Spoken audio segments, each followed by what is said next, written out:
اعوذ باللہ من الشیطان الرجیم بسم اللہ الرحمن الرحیم اللہم صلی علی محمد وعلی آل محمد کما صلیت علی ابراہیم وعلی آل ابراہیم انک حمید مجید۔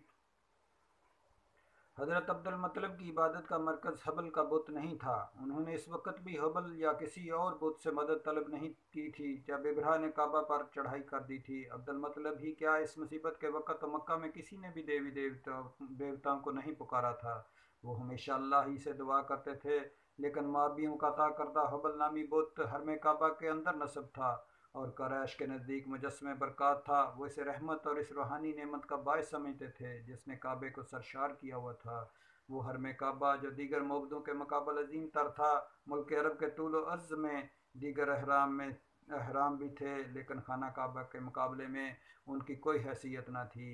عرب میں بعض لوگ ایسے بھی تھے، اور یہ لوگ ہر دور میں پائے گئے، جو مسلک ابراہیم پر کاربند رہے۔ صرف یہ لوگ تھے جو اس بات کا پوری طرح سے شعور رکھتے تھے کہ روایت سے قطع نظر بت پرستی بدعت تھی اور ایک ایسی برائی تھی جس سے بچ کر رہنے سے ہی نجات تھی۔ اگر تاریخ پر ذرا دور پیچھے نظر ڈال کر دیکھا جاتا تو معلوم کرنا دشوار نہیں تھا کہ حبل کا بت بنی اسرائیل کے خود ساختہ طلائی بت سے مختلف نہیں تھا۔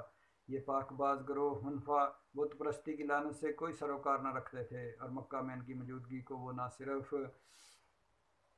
دین کی بے حرمتی سمجھتے بلکہ ان لوگوں کو بھی نجس جانتے جو بت پرستی میں مبتلا ہو چکے تھے۔ اس بت پرستی کے مسئلے پر ان لوگوں کا کسی سمجھوتے سے انکار اور اکثر اس کے خلاف اظہار حال کرنے کے باعث مکہ کی سوسائٹی نے انہیں پیچھے دھکیل رکھا تھا۔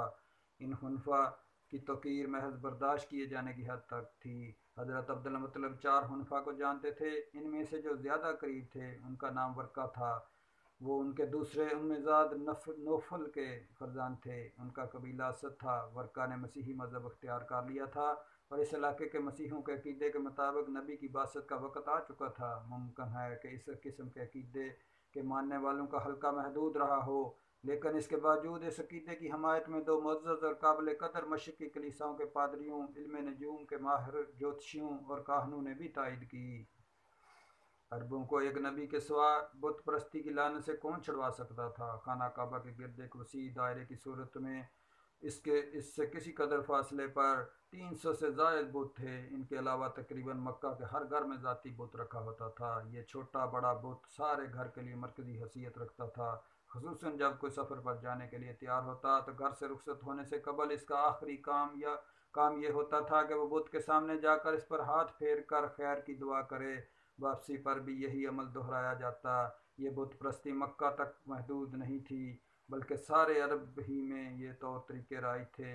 ہاں، یہ کہنا درست ہوگا کہ جنوبی عرب یعنی نجران اور یمن میں، اور اسی طرح شمالی عرب کے علاقوں میں ملک شام کی سرحدوں کے قریب عربی عیسائیوں کی چند آبادیاں اپنی بنیادوں پر مضبوطی سے قائم تھیں، لیکن اللہ کو اس مشیت کی جس نے بحر روم کے علاقے اور یورپ کے وسیع و عریض خطوں کے تقریباً اچھے 100 سال کے عرصے میں کایا پلٹ دی تھی،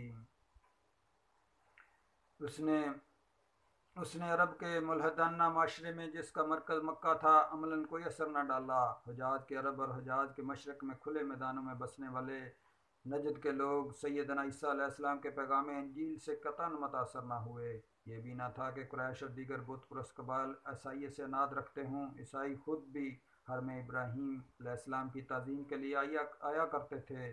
دیگر زائرین کی طرح ان کی بھی پذیرائی ہوتی تھی۔ ایک عیسائی کو نہ صرف سیدنا مریم اور ان کے فرزند عیسیٰ کی تصویر پر خانہ کعبہ کی دیوار پر بنانے کی اجازت دی گئی، بلکہ اس کے کام کو باقاعدہ سراہا گیا۔ یہ تصویر وہاں پر بنائی گئی دوسری تصاویر سے بہت مختلف لگتی تھی، لیکن قریش کے لیے اس کی کوئی اہمیت نہیں تھی۔ اس کے لیے سینکڑوں بتوں میں سے ایک اور تصویر کا اضافہ کوئی غیر معمولی بات نہ تھی۔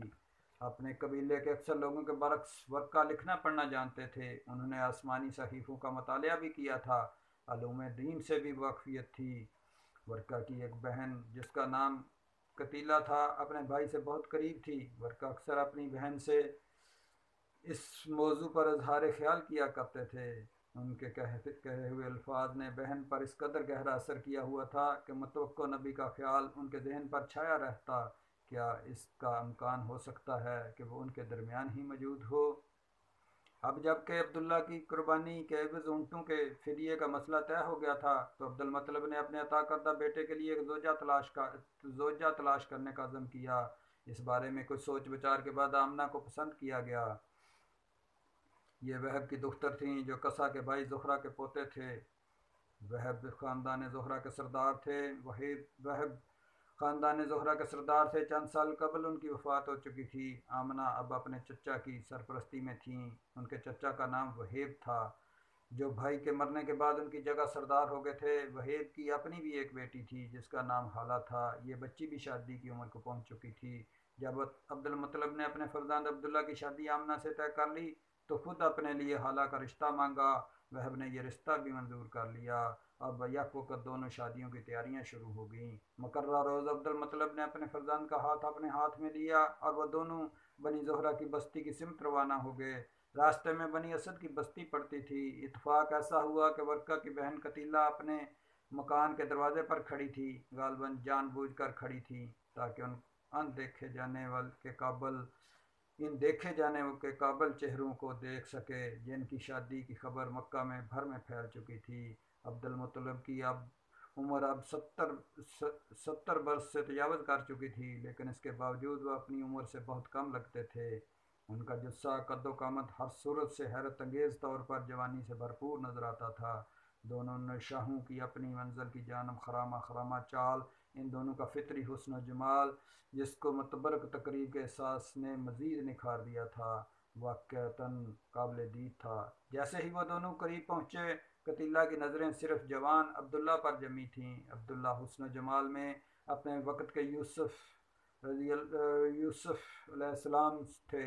ان کے خاندان کے معمر بزرگوں اور عورتوں کی یادداشت میں بھی کوئی ایسا نہیں گزرا تھا جو حسن و جمال میں ان کا مثل کہا جا سکے۔ عبداللہ اپنی عمر کے 24 سال میں جوانی کی پوری بہار پر تھے، لیکن قتیلہ کے دل پر جو گزری اور جس بات نے اس پر بہت زیادہ اثر کیا وہ نور کی وہ تابانی تھی جس نے عبداللہ کا چہرہ منور کیا ہوا تھا۔ قتیلہ کو ایسے لگا یہ نور اس دنیا سے ماورا کسی اور دنیا کا نور تھا۔ اس کے ذہن پر معین یہ سوال ابھرا، کیا ایسا ممکن ہے کہ عبداللہ ہی متوقع نبی ہو، یا یہ کہ وہ آنے والے نبی کا باپ ہو؟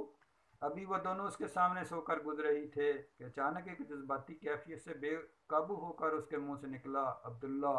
عبد المطلب نے بیٹے کا ہاتھ جسے وہ تھامے ہوئے تھے چھوڑا، جیسے اشارتاً عبداللہ کی اپنی چچا زاد بہن سے بات کرنے کا کہہ رہے ہوں۔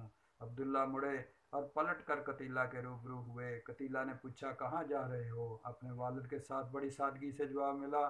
مختصر جواب کا مقصد لمبی بات سے اجتناب نہیں تھا، کیونکہ قتیلہ کو یقیناً معلوم تھا کہ وہ شادی کے لیے جا رہے ہیں۔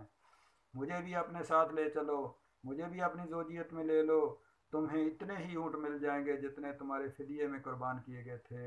عبداللہ نے جواب دیا کہ میں اپنے والد کے ساتھ ہوں، کیسے ممکن ہے کہ ان کی مرضی کے خلاف کام کروں، ان سے علیحدہ کیسے ہوں؟ منصوبے کے مطابق دونوں کی شادیاں ہو گئیں اور دونوں جوڑوں کا قیام کچھ روز تک وہیب کے گھر میں رہا۔ اسی دوران عبداللہ کچھ سامان لینے اپنے گھر گئے۔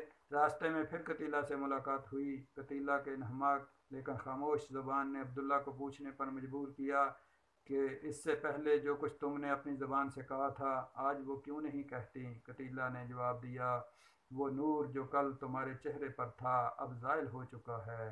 آج تم میری وہ ضرورت پوری نہیں کر سکو گے جس کی مجھے تم سے آس تھی۔ تو یوں ناظرین، حضرت عبداللہ کی شادی ہوگی حضرت آمنہ کے ساتھ، اور حضور صلی اللہ علیہ وسلم کی پیدائش کا وقت نزدیک آنے لگا، اور اس کا بیان اگلی ویڈیو میں کریں گے۔ شکریہ۔